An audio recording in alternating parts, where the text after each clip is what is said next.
Saudara-saudari, marilah kita mendengarkan renungan dengan judul Cinta kepada Tuhan,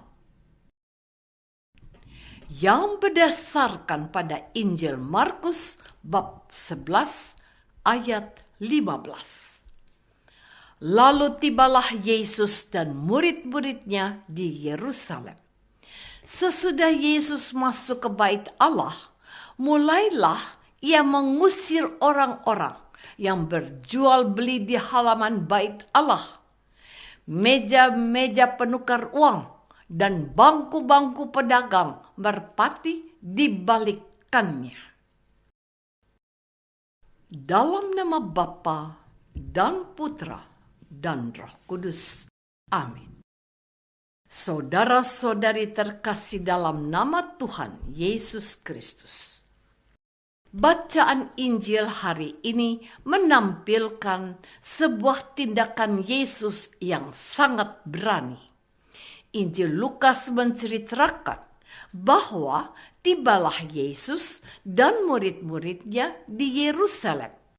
Sesudah Yesus masuk ke bait Allah, mulailah ia mengusir orang-orang yang berjual beli di halaman bait Allah. Meja-meja penukar uang dan bangku-bangku pedagang merpati dibalikkannya, dan ia tidak memperbolehkan orang membawa barang-barang melintasi halaman bait Allah. Lalu ia mengajar mereka. Katanya, "Bukankah ada tertulis, rumahku akan disebut rumah doa bagi segala bangsa, tetapi kamu ini telah menjadikannya sarang penyamun." Imam-imam kepala dan ahli-ahli Taurat mendengar tentang peristiwa itu, dan mereka berusaha untuk membinasakan dia, sebab mereka takut kepadanya, melihat seluruh orang banyak takjub akan pengajarannya. Menjelang malam, mereka keluar dari kota. Pagi-pagi, ketika Yesus dan murid-muridnya lewat, mereka melihat pohon ara tadi sudah kering sampai ke akar-akarnya. Maka teringatlah Petrus akan apa yang telah terjadi. Lalu ia berkata kepada Yesus, "Rabi, lihatlah, pohon ara yang kau kutuk itu sudah kering." Yesus menjawab mereka, "Percayalah kepada Allah." Saudara-saudari terkasih, jikalau kita melihat soal tanggung jawab terhadap keberadaan bait Allah, semestinya yang mengambil tindakan tegas seperti Yesus adalah para imam kepala, orang-orang Farisi dan ahli-ahli Taurat. Sebab para imamlah yang setiap hari melayani orang-orang Israel yang masuk ke bait Allah untuk mempersembahkan korban maupun untuk berdoa. Sementara orang-orang Farisi dan ahli-ahli Taurat memiliki tugas untuk mengajarkan hukum Musa, termasuk pemahaman betapa suci dan kudusnya bait Allah. Artinya, para imam dan para ahli Tauratlah yang sesungguhnya kelompok terdepan yang memiliki wewenang dan tugas utama untuk menjaga dan merawat bait Allah, sekaligus memberi pengertian kepada semua orang Israel agar menunjukkan sikap hormat dan cinta terhadap kesucian bait Allah.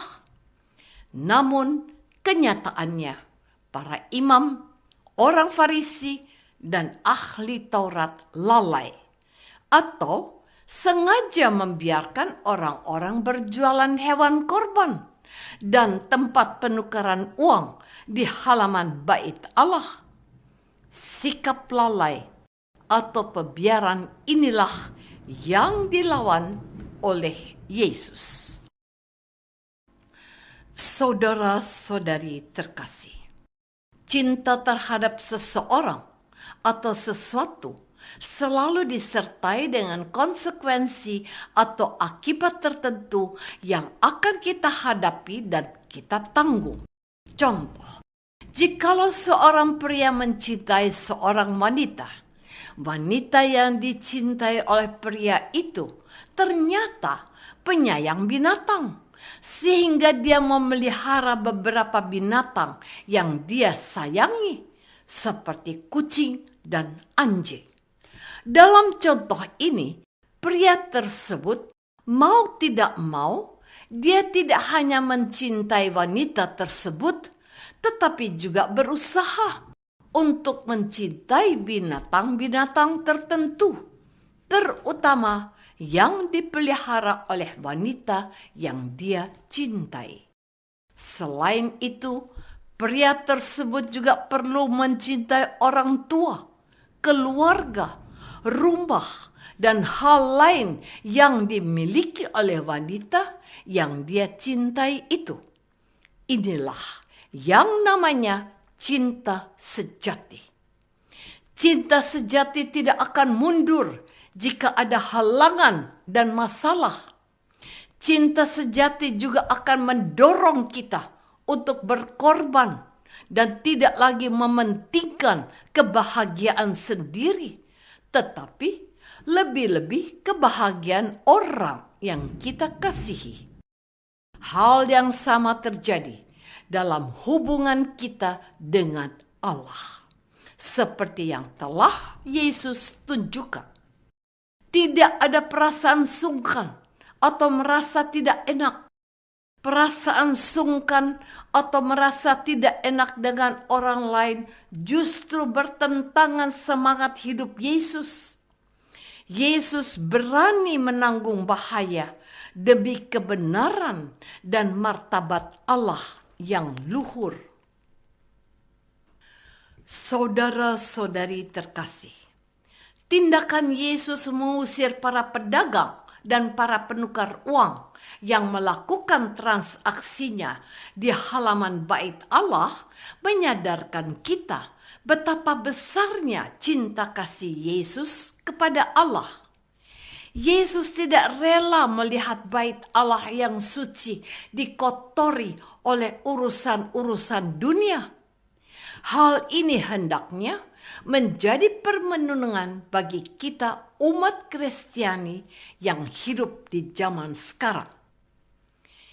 Kita terkadang datang ke gereja tanpa kesadaran yang tinggi bahwa kita sedang berada di rumah Tuhan.